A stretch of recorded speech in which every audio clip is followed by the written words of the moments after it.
جیسے عبد القادر جیلانی، ان کو غوث اعظم بھی کہتے ہیں، یہ بریلوی مکتب فکر کے جو لوگ ہوتے ہیں وہ کہتے ہیں کہ یہ حضور کی بلڈ لائن میں سے ہیں، اور اس کے بہت سارے وہ پروف بھی دیتے ہیں الگ الگ کتابوں سے. میں نے پروف تو ابھی تک نہیں دیکھا ہے سر. میں اس پہ جاننا چاہتا ہوں کہ یہ غوث اعظم عبد القادر جیلانی صاحب کون ہے اور ان کا اتنا فیمس کیسے ہو گئے سر؟ یہ صوفی ہیں، یہ ملعون ہیں یہ لوگ. دیکھیں یہ سید ہونا یا نہ ہونا اس کی کوئی اہمیت نہیں ہے، ٹھیک ہے نا.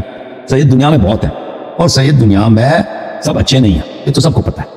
آپ کو پتہ ہونا چاہیے پاکستان میں سید کم ہے بھائی. پاکستان کے ہر شہر میں سید موجود ہیں، ہر قصبے میں موجود ہیں، ہر گلی میں. کچھ بہت اچھے لوگ ہیں، ہم ان سے محبت کرتے ہیں، ان کا احترام بھی کرتے ہیں، لیکن اس کا مطلب نہیں کہ ہر سید ہی بہت ہی شریف ہوتا ہے.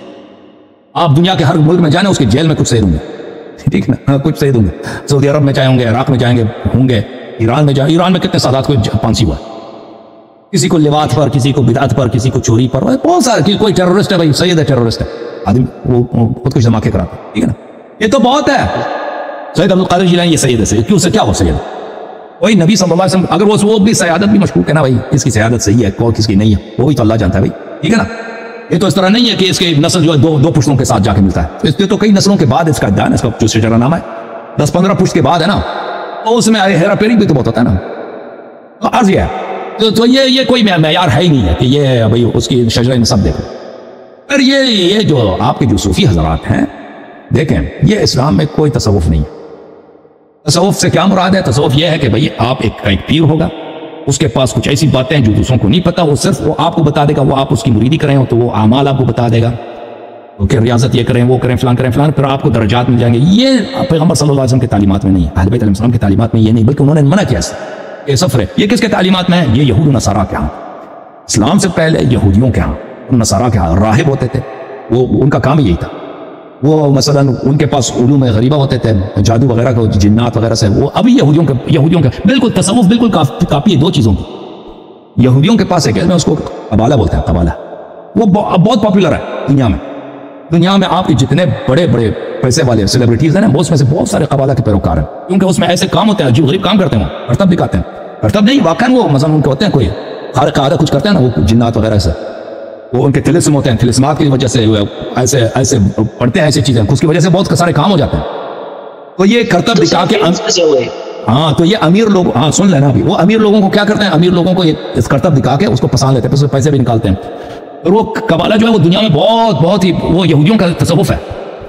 اور اس طرح عیسائیوں کیا اصلی تصوف تو ان کے ہاں ہے. اصل میں اسلام میں تو نہیں تھا یہ. پیغمبر صلی اللہ علیہ وسلم کے زمانے میں کیا پھیری مریدی تھی؟ وہی شریعت ہے نا، وہ سب کے لیے، وہ سب کے لیے. ایسا تو نہیں کہ پیر صاحب کے پاس کوئی ایسی باتیں ہیں جو دوسروں کے پاس نہیں.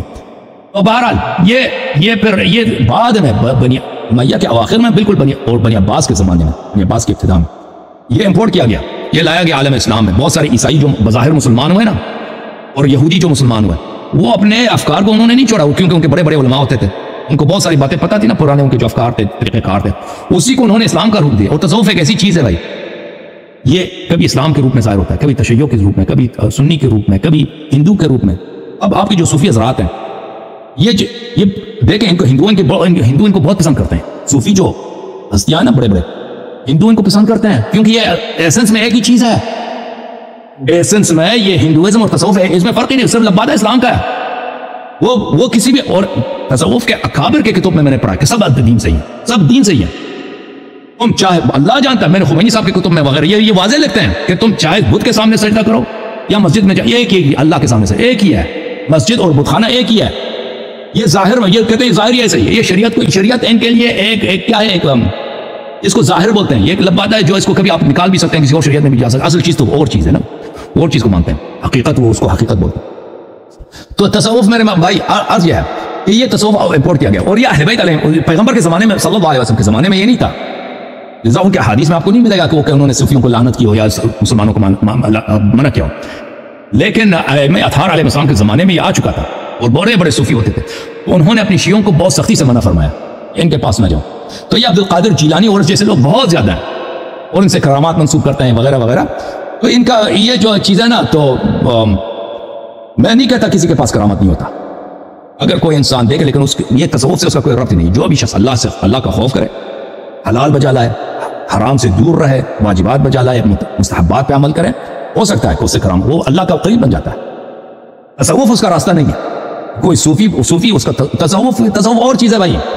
اللہ جانتا ہے کہ یہ جو صوفی ہے نا، یہ آپ ان کے پاس 40 میں نے کتابیں بڑی پڑھی ہیں، یہ ان کے دو طریقہ کار، ایک ان کے اندر کی باتیں وہ جو کسی کو نہیں بتاتے، جو بڑے بڑے صوفی پیر ہوتے ہیں نا، ان کے اندر کی باتیں وہ کسی کو نہیں بتاتے، اور ایک ظاہر ہوتا ہے جو اپنے مریدوں کے لیے ہوتا ہے۔ آپ ان کے 50 سال ان کی مریدی کریں، وہ آپ کو سچ بات نہیں بتائیں گے حقیقت کیا ہے، وہ آپ کو اسی طرح لٹکاتے رہیں گے، آپ سے کام اپنا نکالتے رہیں گے، آپ سے وہی جو ان کا نوکری کروانا ہوتا ہے نہیں بتائیں گے، لیکن وہ بعض جگہوں پہ وہ لکھتے ہیں کہ ان کی حقیقت کیا ہے۔ تو یہ ان کے بزرگوں کی کتب میں ان کے کفریات بہت زیادہ ہیں، ان کا بالکل شریعت وغیرہ پہ کوئی یقین نہیں ہے۔ یہ مسلمانوں میں آ جاتے ہیں، مسلمان بن جاتے ہیں، ہندو میں جا کے وہ ہندو بن جاتے ہیں، کرسچن میں جا کے کرسچن بن جاتے ہیں۔ ان کی مجبوری ہے کہ جب مسلمانوں کے درمیان رہتے ہیں تو ان کو شریعت کا خیال رکھنا پڑتا ہے، لا الہ الا اللہ محمد رسول اللہ کہنا پڑتا ہے، قبلہ کو ماننا پڑتا ہے، لیکن ان کا عقیدہ نہیں ہے۔ خود اپنی کتابوں میں ابو بکر ابن عربی وغیرہ وغیرہ وغیرہ یہ سب کہتے ہیں کہ وحدت الادیان، کہ سب دین ایک ہی دین ہے، یہ سب حقیقت میں ایک ہی بات ہے، اس میں کوئی فرق ہی نہیں ہے۔ بارہ تو عرض ہے عبد القادر جیلانی وغیرہ یہ سب اہل بیت علیہ السلام نے لوگوں کو لعنت کیا ان کے طریقہ کار سے اور ان کے اتباع سے۔ دیکھیں اگر کوئی سچ ہے، حقیقت ہے دنیا میں، قرآن و سنت سے خارج نہیں ہے۔ صوفیوں کے پاس کیا ہے جو ان کو قرآن سنت سے کیا، صوفی ان کو وہ بھائی سنت کے بڑے عالم ہوتے ہیں، وہ عالم نہیں ہوتے یہ صوفی۔ صوفیوں نے کوئی لکھا ہے کوئی بھائی یہ آپ لال شہباز قلندر، یہ شیعہ جا کے اس کے مزار پہ جا کے لال شہباز قلندر ہوئے کیا اگر کوئی لال شہباز پہ اگر اعتراض کریں اس کو خود نے لعنت کرتے ہیں، بھائی لال شہباز کو کیا آتا ہے، اس نے کیا ہے، اس نے کوئی حدیث کی کتاب لکھی ہے، کوئی شریعت پہ کوئی عقائد کی کوئی دفاع کی ہے، اس کو کیا ہے؟ یہ صرف ایک صوفی تھا اس کے اشعار واضح تو پہ دلالت کرتے ہیں، کٹر صوفی تھا یہ، اور یہ اسماعیلی تھا۔ اور صوفی حضرات یہ ہوتا ہے کہ اپنے کتابوں میں یا اہل بیت علیہ السلام کی جو مسلمان صوفی ہیں نا، جو ہندو صوفی ہیں وہ تو اپنے بھگوان وغیرہ کی تعریف کریں گے، مسلمانوں میں جو رہتے ہیں وہ تو بھائی وہ ضرورت کو دیکھتے ہیں، دنیا کو دیکھتے ہیں کہ کس کا پلہ بھاری ہے۔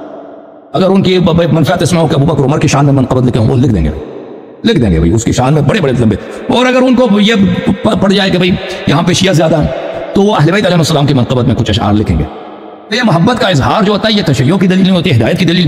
ہدایت کا معیار صرف کیا ہے؟ کتاب سنت حدیث ہے، کتاب سنت حدیث اس کی اتباع کریں۔ عبد القادر جیلانی کا اس میں کوئی رول ہی نہیں ہوئی، وہ بلا وجہ ایسی، لیکن صوفیوں کے پیروں میں سے ایک پیر ہے، ختم۔